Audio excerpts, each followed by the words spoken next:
नव राष्ट्रवाद क्या, जैसे नेशनलाइजेशन, नेशनलिज्म, राष्ट्रवाद, अब नियो नेशनलिज्म,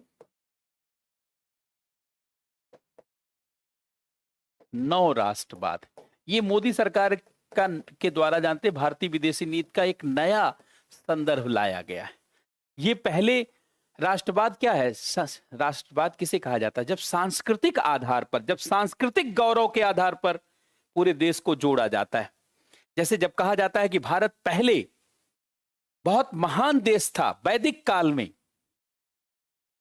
कोई भेदभाव नहीं था, सभी प्रकार के जातियों का गौरव था, सब अपने कर्म के आधार पर पहचाने जाते थे, कोई भी जन्म के आधार पर नहीं पहचाना जाता था, सभी महिलाओं पुरुषों को समान अधिकार था, यज्ञोपवीत पहनने का अधिकार, स्वयं से विवाह के लिए निर्णय लेने का अधिकार, स्वयं से अपने जीवन और कर्तव्यों को निर्धारित करने का अधिकार, और स्वयं उत्सर्ग का अधिकार और लीड करने का अधिकार सब महिला पुरुषों को समान रूप से प्राप्त था।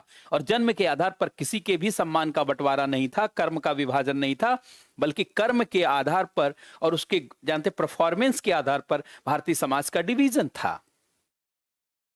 यह हो गया सांस्कृतिक राष्ट्र, सांस्कृतिक गौरव के आधार पर जब देश को एक सूत्र में बांधा जाता है तो वो राष्ट्रवाद होता है। लेकिन नव राष्ट्रवाद विकास के आधार पर, सबका साथ सबका विकास, सबका साथ सबका विकास। लेकिन आप कहेंगे कि वैश्विक विदेशी नीति में इसका कैसे प्रयोग है ना, सबका साथ और सबके विकास को कैसे जानते हैं एक सूत्र में लाया जाए। तो राष्ट्रवाद सांस्कृतिक आधार पर होता है और नव राष्ट्रवाद विकास के आधार पर होता है कि जब सारे लोग, जैसे डॉक्टर कलाम का जानते उद्देश्य था विजन 2020, 2020 तक भारत को एक विकसित राष्ट्र बनाना, और जब हम विकसित राष्ट्र बनाना चाहते हैं तो उसमें सारे नागरिकों का विकास होता है।